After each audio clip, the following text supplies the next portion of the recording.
Hey, it's Dr. Greg Jantz. As a counselor, I have seen a lot of destructive behaviors, a lot of toxic behaviors people do to other people, and one of the biggest ones, one of the most destructive ones is gaslighting. We're going to talk more about gaslighting next.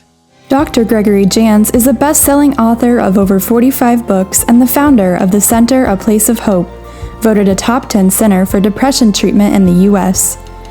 As the pioneer of whole person care, Dr. Jantz is known as the messenger of hope. Now the nation's expert on anxiety, depression, substance abuse, relationships, trauma, and PTSD, here is Dr. Gregory Jantz. Hi, it's Dr. Jantz. As a counselor now, 39 years as of this day right now.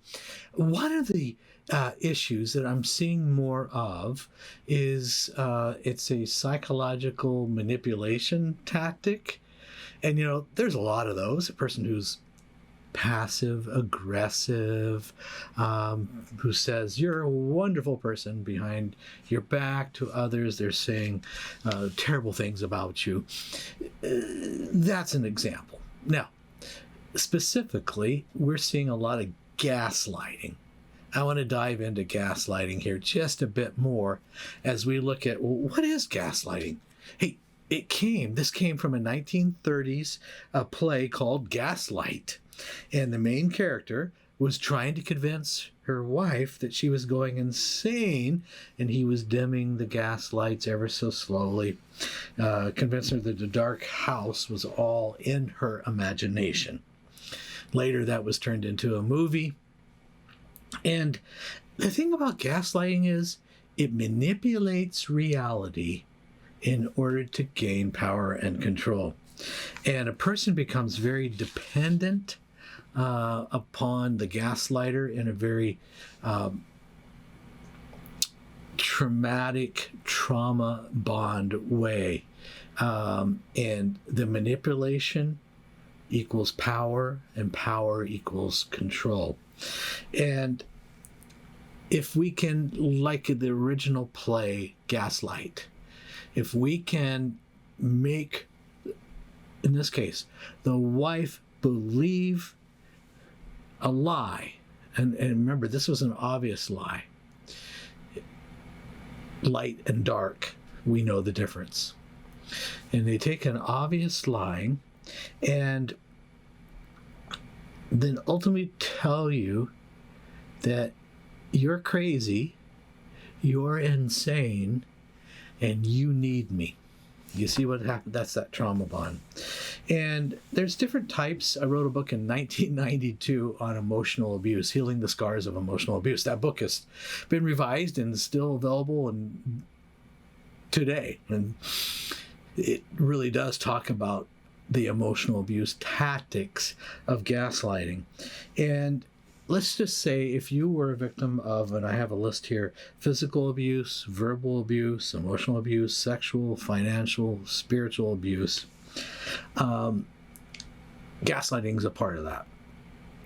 It's absolutely a part of it. And it's putting someone else's perceived needs above yours, and abuse. The term grooming is sometimes looked at as it's related to sexual abuse and grooming a victim. Gaslighting grooms. It's a cunning and somewhat baffling, but gaslighting is really taking something and making it distorted and telling you something other than the truth. In grooming, in sexual abuse, it sets up a person to believe that the person doing the abuse is trustworthy. And so the term brainwashing may come to mind, how you're brainwashed. There's something called the Stockholm Syndrome, where you actually are bonding with the abuser, and you actually, because of psychological manipulation, you are bonded to them and you protect them. This is, again, to clarify, this would be the trauma bonds. Well, here's some of the signs. Sometimes people go, I don't know if I'm being gaslighted, or I don't know what's going on. I can't tell. So here's a little bit of a checklist of things that you may be experiencing, so that we can take a look at this and go, okay, because we need a strategy for dealing with this. Sometimes, by the way, when we think of gaslighting, we think of the narcissistic personality. The person that the ego is so great, there's not room for anybody else or another opinion, and it's all about me. That's the narcissistic personality. The narcissistic personality oftentimes will be abbreviated NPD, narcissistic personality disorder. Different than a sociopath that actually has their conscience has been severed, and right and wrong, moral, immoral, it's severed, and there is no anchoring in compassion or empathy or care for another person. That's different than the narcissistic personality disorder, who is very skilled at what they're doing, and gaslighting is one of the biggest tools they may use, but they also know what they're doing. They can change. I might add, it's so deeply ingrained that it's not a very quick change. I do believe that God can enter in a person in a situation, and there is profound change. I want to just say that's within my belief system of how God works. I also know that a person who has an awareness of what they're doing and really needs healing may be working through a lot of things to get there, so that they're not acting in a narcissistic personality way. They're not gaslighting. All right, here's a few things just here on the list to go through. If you are, one word, confusion. Confusion. They may be doing things like pretending they don't understand you. They go, what? You're not making any sense. And they're creating confusion. They're making you believe that you're confused. So number one, just confusion. If you're in a relationship and there is so much of confusion about everything, that's, let's just say, a potential warning sign. Number two, if you find yourself over apologizing, every time you're speaking, you're apologizing, over apologizing actually can be a form of gaslighting. And we also know that over apologizing, on the flip side, can make you feel like, if I'm really say how I'm feeling, I could be in danger. And so I'm over apologizing. So this one you need to look at. This is what a victim could be doing. It's also what the perpetrator can be doing. So I haven't used the word yet, but domestic violence has a lot of gaslighting. All right, questioning. Number three, an abuser who's gaslighting will tell you, no, you didn't remember that right. No, that's not correct. Even when you know for sure you're correct and you know what happened.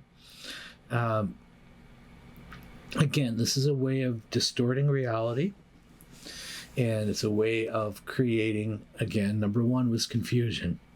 So, number four, lies. The gaslighter can tell the most outrageous lies as though it's true. And you go, do they really believe this? They're telling lies as though they are true. And it is a little bit alarming how distorted reality can be. Let me say, the gaslighter knows what they're doing, which is hard to believe. You go, can they really be that cruel? Can they really be that unfeeling? Can they really lack that compassion, that empathy? Yes. Yes, they can. They can have what I call a hardened heart. All right. Number 5, diversion. You may bring up an important topic and they'll divert it to another topic and make you feel responsible for something. You may bring up topic, notice that things were expensive at the grocery store. And they can divert that information to, well, why are you always buying all the expensive things? You know that you could save money, and so they make the problem something that you did wrong. Diversion.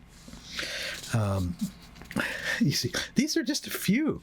These are just a few of the tactics. Another one could be forgetfulness, a pretend forgetfulness. This can tag into the one that goes, okay, you really didn't tell me that. I did not forget. Again, to make you feel crazy. So, all right. Do you feel like are you always, if this is a marriage situation or a close loved one, do you always feel like you're like walking on eggshells? Do you feel like, wow, I'm walking on eggshells constantly, and I'm hypersensitive to everything? And you may find that you're feeling more and more isolated from family and friends because they're pulling you out of anything that's supportive of you and who you are. Some of the things that you may experience: depression, anxiety, total isolation. You may get to the place where you just feel like, I have lost hope. And there is that despair. And this is where that I mentioned before, the trauma bond with the abuser. You can just feel the traumatic trauma bond. Now, to say that gaslighting is manipulative behavior is a little bit of an understatement. It is, again, about power and control. But you can deal with the gaslighter. We do need to have phrases. We need to be prepared. And you can quickly explain what you want them to stop doing. Tell them the truth. And I see individuals that will stand up and let them know, if you continue this, here's what's going to happen.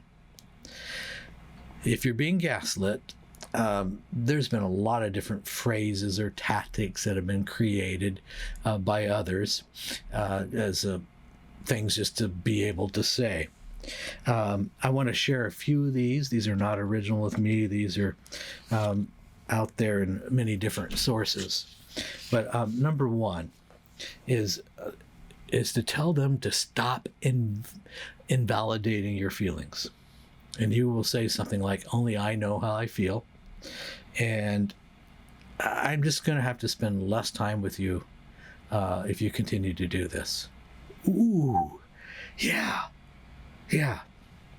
You might say things like, well, I'd like to have time with you or more time with you, but being with you is damaging to my well-being, and I'm not willing to do that.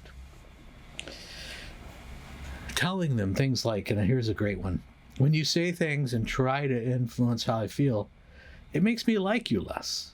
Stop manipulating me, or it's over. How about that? So there are those others that suggest, stop gaslighting me. I will not be manipulated. Wow. Even to say your manipulations won't change my perception of who I am. You see that theme in these kinds of statements really is a theme of boldness and of directness. Now, if there is at all a history of domestic violence and where there is hitting, and I would say addiction and alcohol and drugs involved, I don't personally recommend these kinds of statements. On the edge of influence, where you could be physically harmed, that's not where we want to go. I can say that I've seen these firm statements be very helpful in the absence of addiction, and when there hasn't been any physical abuse, and that's not a concern, and a person is facing that emotional abuse, face on, head on, they're facing it. So now you can say things like, you are not going to make me feel inferior anymore, and I actually am keeping a record of our conversations, because this is not okay. Which brings me to the next one I want to mention: journaling. It could be really good for 30 days, 60 days, to keep a very brief but detailed journal of things that have happened. Write them out. Write out the things that have happened and document it. Put the day, the time, the setting, what was said, and just start documenting. And I know sometimes, wow, that's a lot. But if you took 15 minutes in a day and just documented the gaslighting behavior, and we look at this over the course of a month and go, wow, because you're going to probably realize that you were subjected to a lot more than what you ever imagined. And to be able to document that can be quite helpful. I would also be working closely with a counselor, a mental health professional, a person that really understands psychological manipulation, narcissistic personality disorder, and that they can really help you intervene. Because there's times where we have to step aside, away from this abuse. There's times we have to have a strategy that involves others. We don't want to be isolated, which sometimes they're trying to get us isolated. We want to not to be alone in this, and we need a person to really tell us the truth of what's going on, and to really have somebody that can be very empowering, that's telling you the truth. And we do, by the way, there's a time of intervention where we do want to have the, what I'll just say, gaslighter opportunity to get help. And I have seen some who really, man, they have been good about emotional abuse. And then they begin, it begins to get dismantled because it's no longer working. And it gets dismantled. And then it brings them at times to a place of some despondency. They're so really depressed and unhappy with themselves that that's a part of the turning point for them to get help. So gaslighters can get help, and I want to be as bold as I can and tell you that they can change. I've seen it take time, and some of these personality traits are at times very slow to change, and we need to be careful that they haven't traded gaslighting for passive aggressive behavior, traded gaslighting for addiction, where they're just changing dysfunction, so to speak. So, all right. Always, this is why the journal is important. State of the facts. And we make a decision that we're not going to let their emotional turmoil determine our happiness. And that's challenging, but it can be done and will be done. Okay, we can do this. You can do this. Don't do it alone. And there are many, many good resources on gaslighting that are available. One I do want to mention is Healing the Scars of Emotional Abuse. Because when we understand all the strategies, we can begin to diffuse those strategies. We can begin to diffuse what's going on. And we can become empowered versus disempowered dealing with them. So there's, I think, the revelation that maybe I've been in a gaslighting relationship for a long time, and you start to see what it's done to you. You start to see the reality of the relationship. You start to have your own thoughts. Your thoughts are validated by others. You go, wow, I was in a deep, deep hole, and I was so controlled, and it was so dysfunctional. There's an awakening, and sometimes with that awakening, there's a lot of anger. And the anger you may have could be towards yourself, that I didn't see this sooner. And you be careful that you don't start to blame you and take it all on as all the things I should have if I would have only, because you were groomed, you were manipulated, and it was power and control, and it hooked you, and you were reeled in slowly. And then the abuser, the gaslighter, had you, but now they can no longer reel you in anymore, and you're empowered. And the things they used to do no longer work, because you had that awakening, and you also say, you know what, I have value, and I will not be treated that way. And you really have to believe that. I also believe in the power of prayer, the power of protection over people and situations. I also believe personally that we can see the truth, and times we just need to be very prayerful about wisdom. Give me the wisdom to see what, and discernment to see what I need to see. So that's coming from my personal vantage point and how I see this, because I believe there's a spiritual side to gaslighting as much as a psychological side. And I also believe there's hope, and hope comes when there's a plan. And now we're going to start to put together that plan. Remember the importance of journaling there for a bit, of documenting. It'll be a source of feedback to you. It'll empower you to stand up, speak truth when that's appropriate to do, and not to give away your personal power. The gaslighter is a deeply injured, hurt, and really they feel so poorly about themselves that they do not know how to have a healthy relationship. And so it's out of a deep wound that they have learned these dysfunctional tools. So see it that way. And that's the good news. There is hope.